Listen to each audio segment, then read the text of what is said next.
First of all, I just thought of something while I was sitting there talking about the get-togethers that you guys have, and I know there's been some question about that on Facebook. I want to make it a point early on to say that we're not a temperance organization.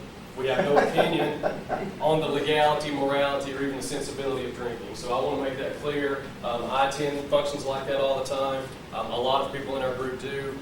We've simply learned that for us, drinking is no longer an option. So I want to make that clear that we don't cast any judgment on anybody else on what you do. We're not a temperance movement at all. Tim, it's good to see you. It's been a while. I know, it's been a long time. I know most of you guys. It's good to see everybody here today. Like he said, my name is Jeremy Green, and I'm a founding member of Secular Organizations for Sobriety of North Alabama. Now, this is a local group that we started, but it's a nationwide, actually a worldwide group now, that has over 20,000 members. I've been involved in the field of alcoholism, drug addiction, and recovery since 1994. Since I was 17, that's when I first went to rehab. So I've had ups and downs throughout the years. I wish I could say I've been sober ever since that time. That's not the case. As anyone that's familiar with recovery will tell you, recovery is a process. Recovery often involves relapse. That's a sad truth, but that's the truth. And the key is to keep trying, keep fighting that battle, and to maintain a sober lifestyle. Now, I think most of us would agree here that alcoholism and addiction is a tremendous problem in this country. I think a lot of people don't realize just how profound of a problem it is. And just to give you an idea, the most recent figures that we have are from 2009, 2 years ago, and this is a survey done over tens of thousands of respondents. So it's the most accurate numbers we have. 64% of Americans reported drinking alcohol in this most recent survey. Over 50% of Americans, almost 51%, reported drinking alcohol on a regular basis, which I don't think that would surprise anyone. But what surprised me was 13% reported having immediate problems with alcohol, which requires immediate hospitalization or therapy. 13%. That's 1 out of every 8 Americans. And even more shocking than that to me was that 23% of the people in this survey reported that they had drank more than 5 drinks in a single drinking episode within the last 30 days. The 30 days was the period of the survey. So incredibly, almost a quarter of the population of this country reported binge drinking in the last 30 days. I don't think it would surprise anyone to learn that 24,000 people die in this country every year from alcoholism. It may surprise you to learn that of those 24,000, none of them died in a car accident. None of them died due to accidental injury. 24,000 died in the hospital from drinking too much alcohol. The numbers for DUIs and things like that are much harder to gauge, much harder to calculate. They're staggering numbers, but 24,000 died just from drinking too much alcohol. We all hear about all the deaths in the news lately, all the rock stars, all the young people that died before their time. Bear in mind, these are just alcohol figures. The numbers, as you can imagine, for illicit drugs are much, much more staggering and harder to calculate. I know that it seems a little insensitive to talk about finances, but the shape of the economy, we cannot afford $250 billion a year. And that's what we spend in this country on health care due to alcoholism alone. Not drug addiction, alcoholism. $250 billion a year is spent in this country. Now, these numbers are the most recent that we have, and I'm afraid that when the new numbers come out for next year, it's going to be even higher. So as you can see, it's one of the leading medical and social problems that face our country today.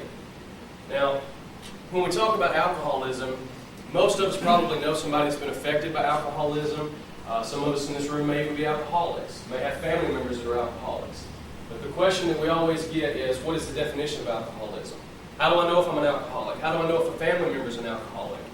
And if you ask 10 leading experts, you're going to get 10 different answers. There is no specific definition for alcoholism. People define it differently.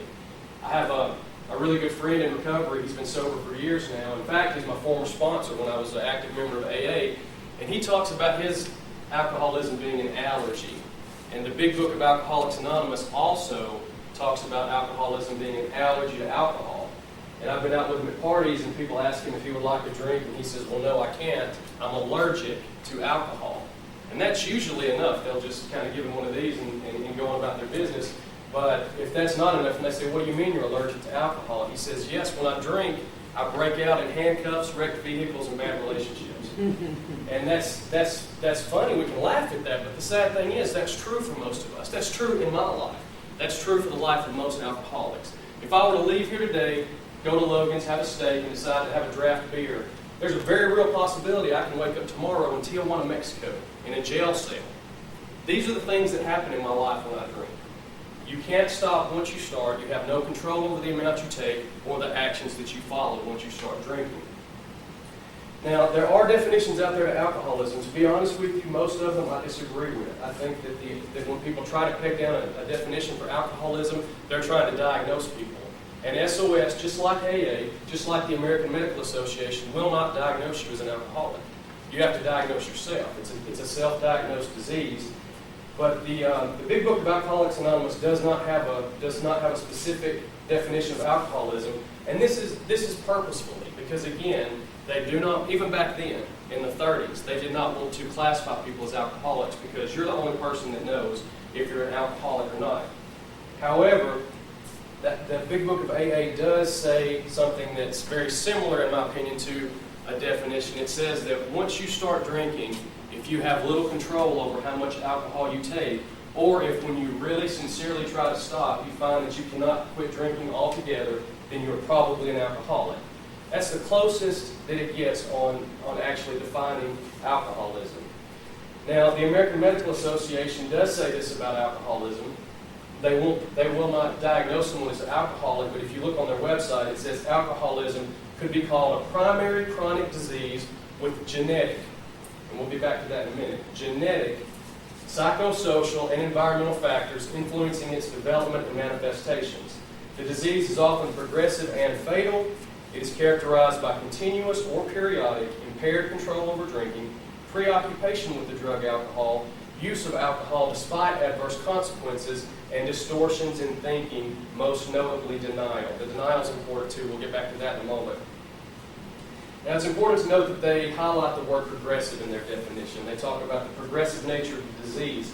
And what we do know, the latest medical evidence says the same thing that the Big Book said in the 30s, that there is an imaginary line where a person crosses over from being a hard drinker to an alcoholic. We don't know where that line is, but we just know that it is. It's different for everyone. Some people can drink themselves into alcoholism. My personal belief, and a lot of people disagree, I've seen in my life and the life of the people that I've been close to that are alcoholic, I believe that anyone, genetically predisposed or otherwise, can drink themselves into alcoholism. Anyone that drinks enough, for long enough, will become an alcoholic. That's my personal opinion. But I also believe that certain people, myself included, are genetically predisposed to alcoholism. There's very, very good evidence now in the medical community that the brain scans of an alcoholic who's never had a drink in his life can be discerned from the non-alcoholic's brain scans. Never had a drink of alcohol in his life. So I think we're just a few years away of determining that early in life from an infant or toddler level to be able to say this person is genetically predisposed. It's really easy to look at your family and say, okay, both sides of my family have alcoholics in it, so I'm likely to be predisposed to alcoholism. Unfortunately, it's not quite that simple. Neither of my parents drink, never have. My brother and I both have struggled with alcoholism our whole lives. So it's been known to skip generations. There's really no way yet that we can determine from an early age whether or not someone's going to be predisposed. But in my opinion, you can be predisposed or you can drink yourself into alcoholism. Now, it's important, too, that they talk about the denial that always accompanies alcoholism, because that's the trick of the disease.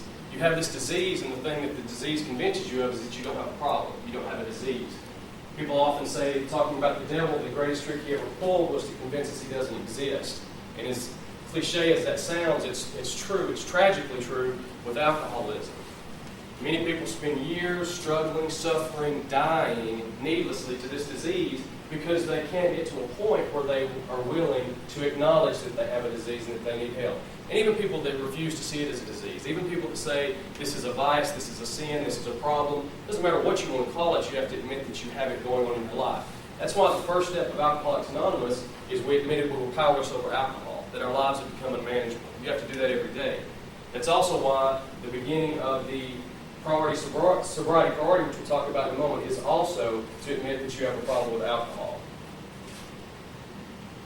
Now, the Big Book does talk about various levels of alcoholism. I don't think that's accurate for our discussion today. I don't think it's important to talk about that today. I do think that people need to realize everyone tends to want to know, do I have a problem? Everybody that I talk to says, I'm not sure I have a problem. I need a gauge. I need a litmus test. Well, I wish that weren't the case. If you're asking someone for help, if you're on the phone calling someone to talk about whether or not you have a problem with alcohol, chances are you have a problem with alcohol. But there are tests out there on the market. I don't know how accurate they are. I don't like some of them. Johns Hopkins puts out one. The University of Michigan has put out a pretty good test. Most of them are online now. Typically, I find that it's like an IQ test. The longer the test is, the more questions, the more accurate. So some of these have over 100 questions that someone can answer about their drinking behavior, about their drinking careers, and then at the end it'll give you a percentage likelihood of whether or not you're an alcoholic. So if someone needs that sort of test, those are out there. Now, prior to the mid-20th century in this country, I'm sure a lot of you have read about the treatment and diagnosis of alcoholism. It was archaic at best. It was thought of as a sin or a vice, which it still is in some circles today, but back then it was treated accordingly.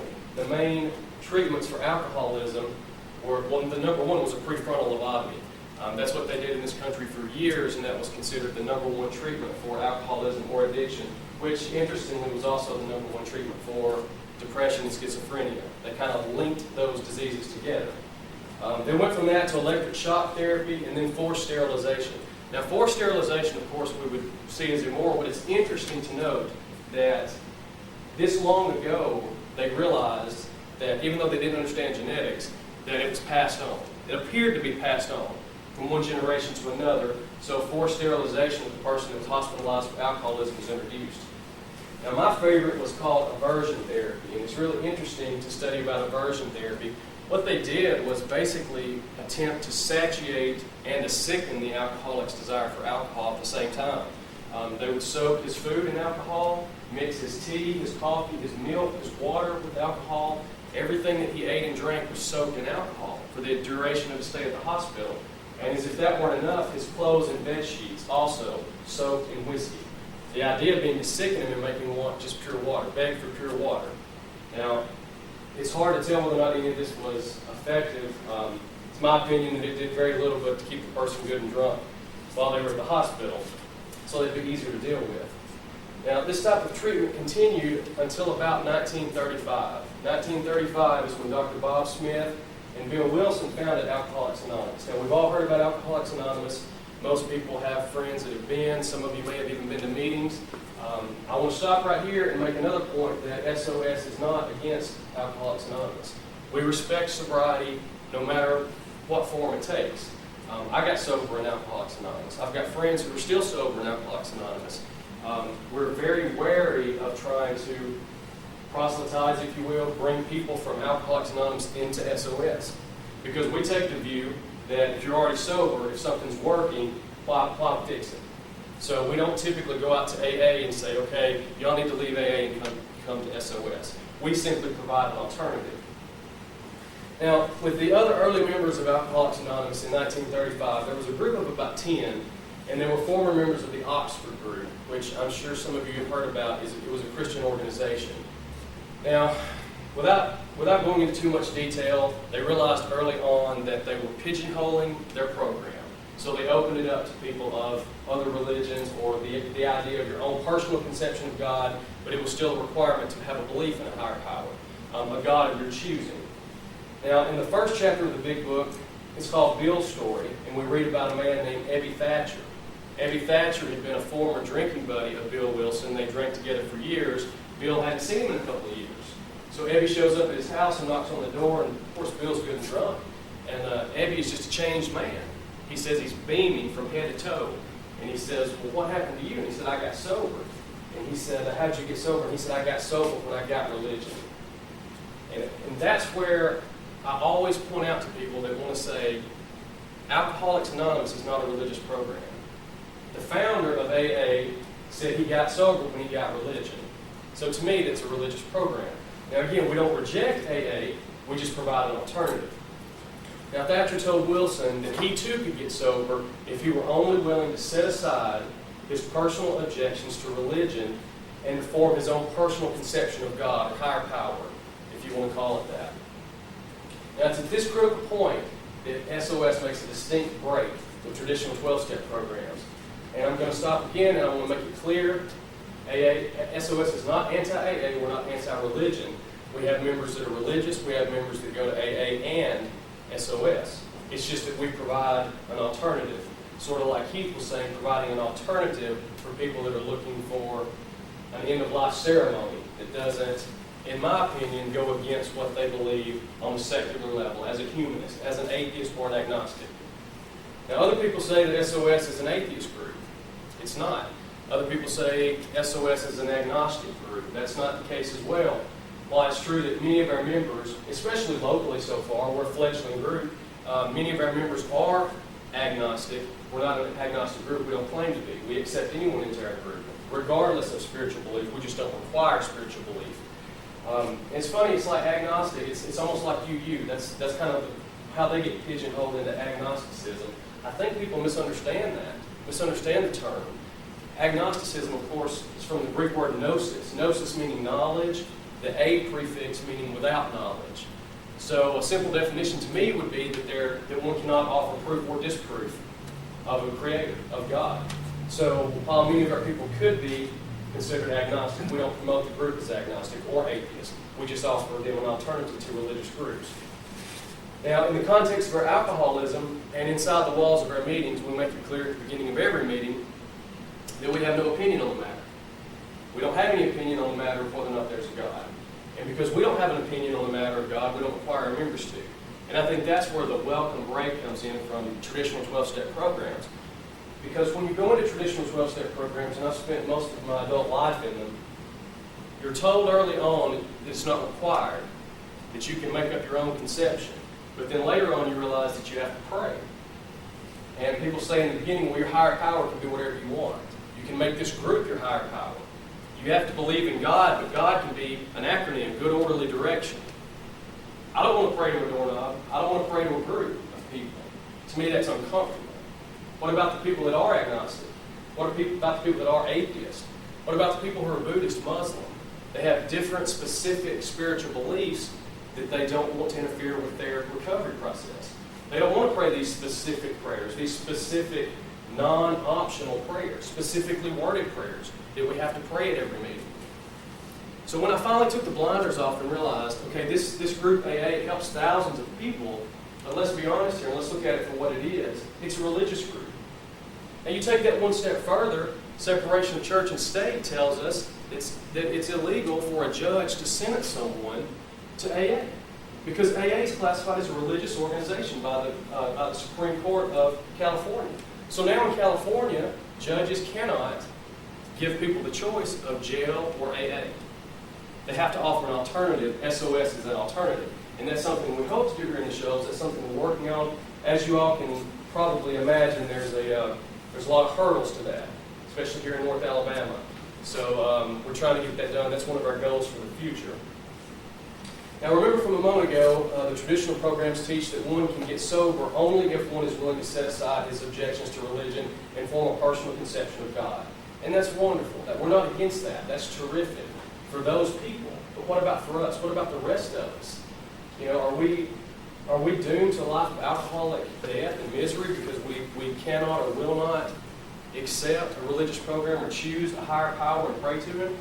Thankfully, the answer to that is no. Now, in most traditional 12-step programs, the main part of the program, the meat and potatoes, if you will, are the steps. The 12 steps of Alcoholics Anonymous. And even Cocaine Anonymous, Sex Anonymous, Overeaters Anonymous, Gamblers Anonymous, Nicotine Anonymous, they all have these 12 steps in some form or fashion. And in my opinion, unfortunately, a lot of secular groups have tried to take those and mold them into secular steps, simply because people tend to need that. People who have been in these programs all their life tend to need those steps because they're used to them. And the number one thing I get when I talk to people about SOS is, well, do you do steps? Do you do sponsorship? And that's something that we're open to. We're open to doing that in the future if it helps. If it helps people get sober, we're interested in doing it, but we don't require it.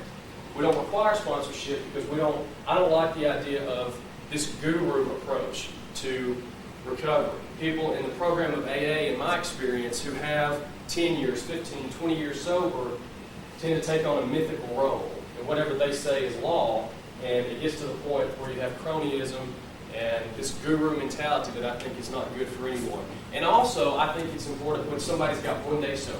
And I get passionate about that because people say, how long have you been sober? Who am I to take away one 24-hour period of sobriety from somebody? For that person, that 24 hours of sobriety might be harder than 10 years of sobriety that somebody else gained. I think that it's important to recognize all sobriety, not just people that have over a certain amount of time. Now again, the big book talks over and over about alcoholism being a spiritual problem and it requiring a spiritual solution. And we disagree wholeheartedly with that. Many people who have tried to get sober in AA disagree with that as well.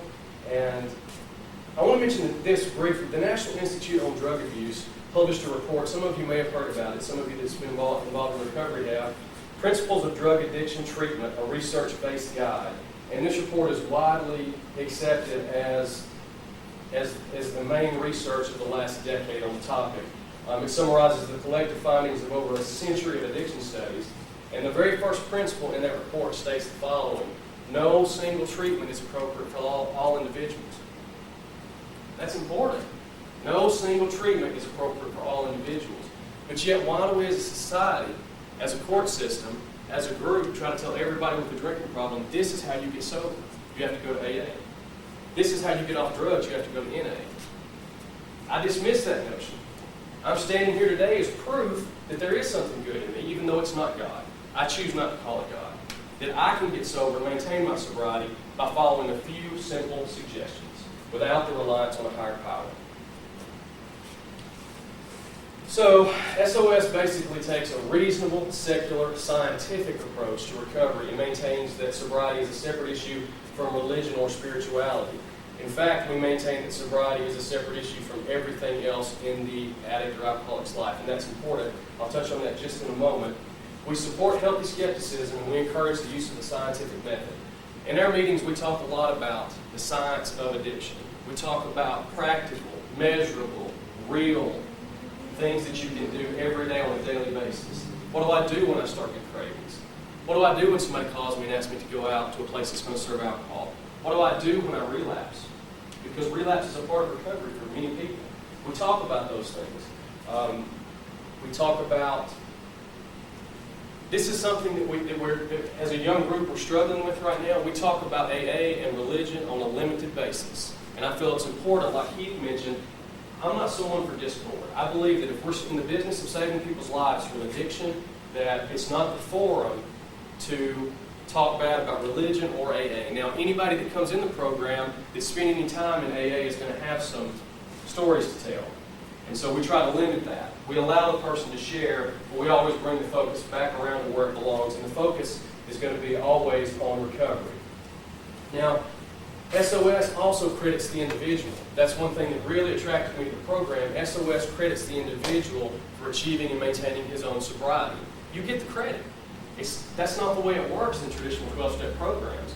And again, just like some religions that I've been a part of in my life, whenever the person does something bad, it's entirely his or her fault. But whenever the person does something good, like achieve and maintain sobriety, it's only because of your reliance on a higher power. I find that offensive. I find it offensive to say that if I do well, if I get sober, if I make it a day, a week, a year, then it's only because I relied on a higher power. I didn't do anything. There's nothing good in me. But as soon as I relapsed, it was my fault, something I did wrong. We credit the individual. Now, when someone has been drugged through the gutter of alcohol and drug addiction, and they come into a meeting and they're recognized for having spent 24 hours sober, that's important.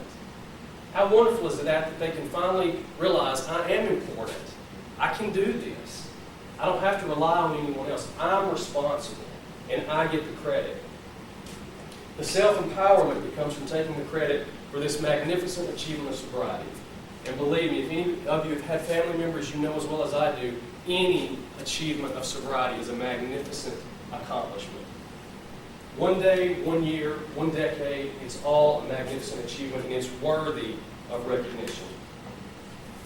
Now, SOS was founded in 1985 in North Hollywood, California by a man named Jim Christopher.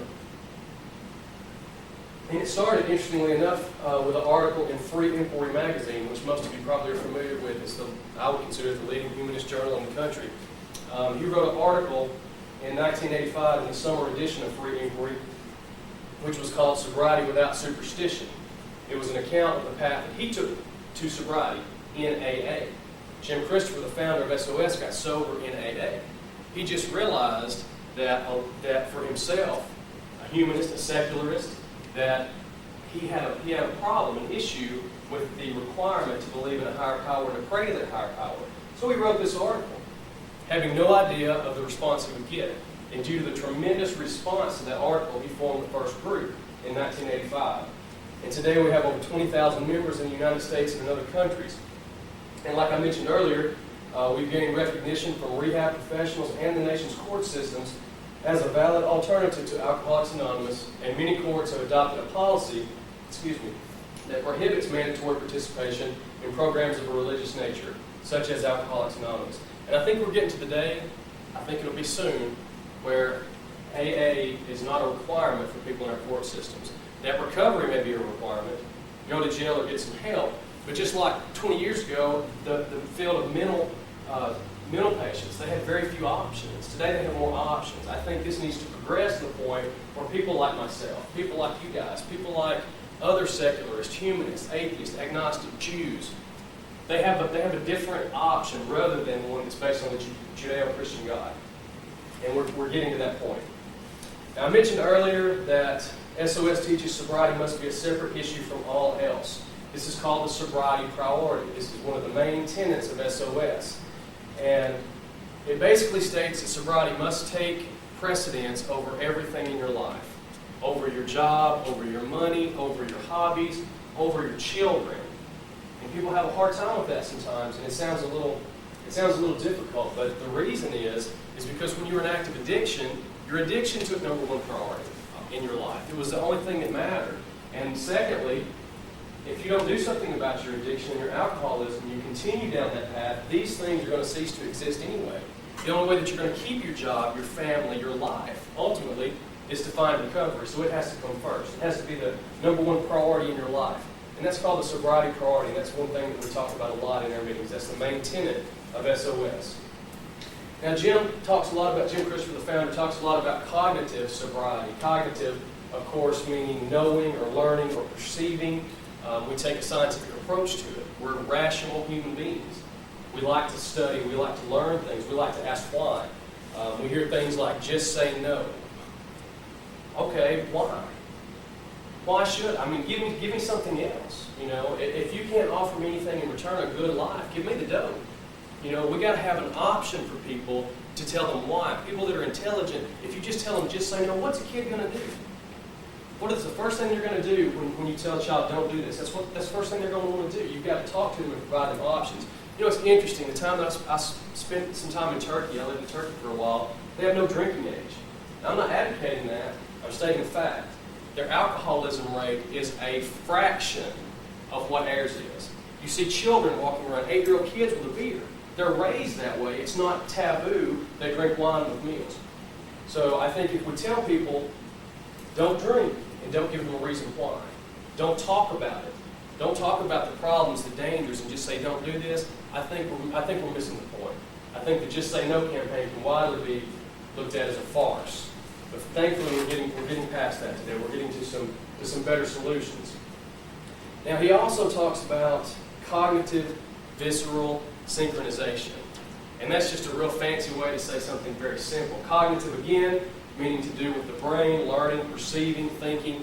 Visceral, from the root word viscera, meaning internal organs, meaning simply that we have to get it in our head as well as our gut. We can't get away with this anymore. And that sounds easy, but it's hard for an alcoholic or an addict. I had to get up this morning and convince myself I can't drink today. I can't get away with it. When in the back of my mind, my addiction is telling me, sure you can. Sure you can. You can drink just a little. Every day, you have to get it through your head and in your gut for whatever reason. And you go through a grieving process. I went through a long grieving process because that was my friend. Drugs and alcohol were my friend. And when they had to go, I grieved them. But now I've come to a place where I realize I can't get away with that anymore. It's not fair. I don't like it. But it is what it is. And if I want to live, I've got to make that decision every day that this is something I can no longer do. And that is cognitive visceral synchronization. Now, AA talks a lot about spiritual experiences in their program. Even some rational sobrieties and some SOS members still have that mindset, and they talk about slogans that are used in AA. One of the slogans is, if you get good, you can get sober, meaning that if you make other positive changes in your life first, sobriety will follow. Others come in with this mindset of, you have to follow these steps, recite these prayers, do this homework, complete these assignments, then you'll get sober. This is where we make another clean break with AA. These things are valuable and good, and they may be helpful for you, but we believe strongly that the goal here is sobriety, not goodness, not forgiveness, not cosmic unity, not giving into the will of some higher power, sobriety only. That's why we're here. Those steps help you to fix your life, and they're valid and they're good, but in our opinion, get yourself sober and your life will take care of itself. You can still achieve and maintain sobriety with other issues raging in your life. And I talked to Jim on the phone several times, and every time I do, I'll mention something that I'm stressed out about. He says, "You're still sober, aren't you?" That stuff will take care of itself as long as you stay sober. And I think that's important to know. And when people say, "Do you guys do 12 steps?" that's why at this juncture we've decided not to at SOS North Alabama. Because we're not doctors. We're not lawyers, we're not psychiatrists, we're not marriage counselors, we're not bankers. I don't know how to do much. I know how to tell people how they can get sober. And that's why we're here. And I think that's the most important thing we can do in these meetings. And let the rest of the things take place outside of the meeting. If you get sober, it's going to provide a backdrop against which all of these other things are possible. And what we find is people that get sober, their lives start to improve. Just by the simple act of not missing work anymore. Just by the simple act of not having so much discourse with their family. And in the case of severe drug addiction, not being in and out of the hospital all the time. Things get better if you just stay sober. Now, very briefly, I want to talk about the cycle of addiction and the cycle of sobriety, because we do believe in a scientific approach, and we believe that you have to replace one with the other. The cycle of addiction is talked about in AA as well as in SOS. It's pretty much accepted as the true model of addiction. In the case of alcohol, the cycle of addiction usually takes many, many years, depending. It takes many, many years usually to come to full fruition, whereas with the harder drugs, of course, it's a much faster process. But in all cases, the addiction becomes priority number one. It's a separate issue from everything else, and as it progresses, it begins to negate everything else. And because that has become the number one priority in the addict's life, sobriety has to replace that. Now, the cycle of addiction has three elements. The chemical need, which of course is going to be the physical addiction to the drug or the alcohol. This is at a physiological, cellular level. So not only do you have the physical problem, the physical addiction, the DTs that go along with it, the shakes, the sickness, the actual physical addiction, you have a psychological, physiological addiction to it as well. You're completely obsessed with it in your mind. You put those two together and it's a really, really hard thing to overcome. Now, the second part of the cycle of addiction is the learned habit. We learn what to do with those feelings. We learn how to fix them real quick. We learn where to go get that dope or where to go get that drink or what we can do. And not only that, we learn how we can continue to get away with it. How we can con, how we can lie to our family, how we can get away with missing work. We become the kind of person that can get away with these things. We become vindictive. We become sly. We become underhanded in our dealings. And that's the second part of the cycle of addiction. Now, the third one is where it gets really complicated, is the denial of both the need and the habit. It's funny, as someone progresses into addiction, the further they progress into addiction, the more they deny their addiction. And you would think it would be the other way around, but it's not. It's almost unfair that the worse you get in addiction, the more that you start to convince yourself that you don't have a problem, you don't need help. And it's at that critical juncture that a decision must take place if you're to live. Now, with the daily application of a new priority, the sobriety priority, as a separate issue, arrests the cycle of addiction. We talked earlier about the American Medical Association saying that it's a progressive disease. Interestingly, though, it only progresses as the alcoholic drinks. I've heard people in AA say something that is unsubstantiated. A lot of people say that your disease continues to progress as you don't drink. I dismiss that. All the medical science shows that the disease does not get better. It stops at the point you stop drinking. Let's say you have a heroin habit where you do $100 worth of heroin a day. You stop cold turkey, and once you get over all the sickness, stay sober for 10 years, then you pick up heroin again, you're going to have a $100 a day heroin habit immediately. It doesn't get better as you stay sober. Now, it can be arrested. That's the thing. You can arrest this addiction, but it never gets solved. There is no cure. There never will be a cure, in my opinion. So we have to find a way to overcome it. Now, the sobriety priority that we're talking about, when you apply it daily, it gradually weakens the association of drugs and alcohol in your mind. It halts the cycle of addiction. It allows you time to form new associations, new life experiences. Standing up here talking to a group of people, that's a new life experience for me. Most people that get to where I got in alcoholism and drug addiction don't get the opportunity to do something like this. As you start to form these new associations, you make peace with the facts regarding your addiction. I've made peace with it. I've come to terms with it. And as one comes to recognize alcohol and drugs as a non-option, one begins to prefer that sober lifestyle. I prefer it today over the life of addiction. And then once you get to that point, it's interesting. You see people in recovery do it all the time in their second, third month of sobriety. They start to want to protect it. They start to fight for it. They start to come to more meetings than their sponsor even asked them to come to.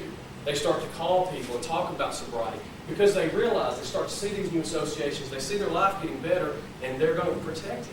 And that's what's beautiful. That's where you get to a point where that person is now helping themselves stay sober. Now, I want to briefly go over the general principles and the suggested guidelines because they're really important. It's the core of our group. Whereas AA has a big book in 12 steps, we don't have that. We have suggested guidelines for sobriety and general principles of SOS. And I want to read these verbatim because they've been tried and true for many years, and I don't want to add anything or take away from them.